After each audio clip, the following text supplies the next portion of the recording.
Clearly, if we can do it on a state scale, we can do it on a national scale, we can do it on a global scale.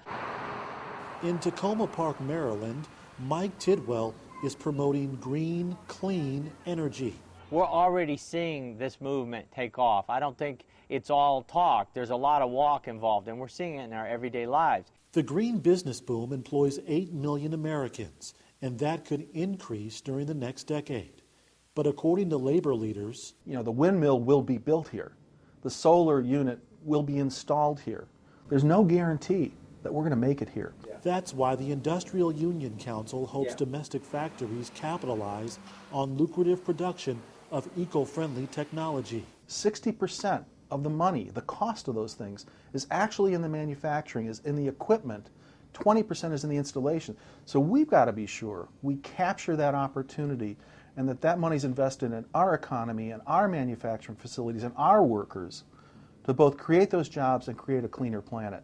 One option, pass laws that require American-made clean energy goods. You've got to take legislation and not just say you're going to invest in these things. You've got to make sure that the investment happens here. Again, Mr. Chairman. The Industrial Union Council helped the U.S. Senate craft Climate Change Bill S-3036.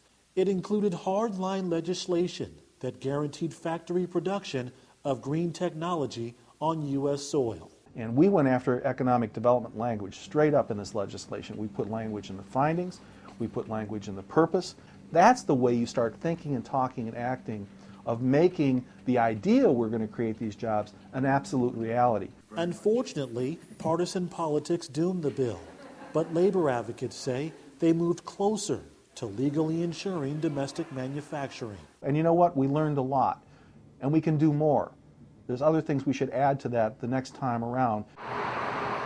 In the meantime, Mike Tidwell's state legislature has gone further by passing laws that support American-made clean technology. Maryland is seen as a renewable energy friendly state because there have been policies including tax incentives, business incentives that have made it attractive for this sort of manufacturing.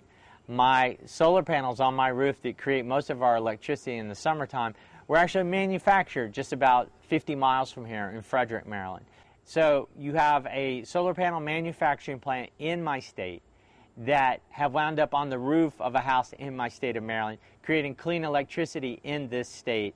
And this is a perfect example of green jobs, green energy consumption that has made the air cleaner right here where I live in Maryland. A strong example of progressive politics allowing talented blue-collar workers to compete in a green economy. I'm living proof, and my house is living proof, that this can be done and the results can be very positive right now. In Washington, John Lett, Machinist News Network.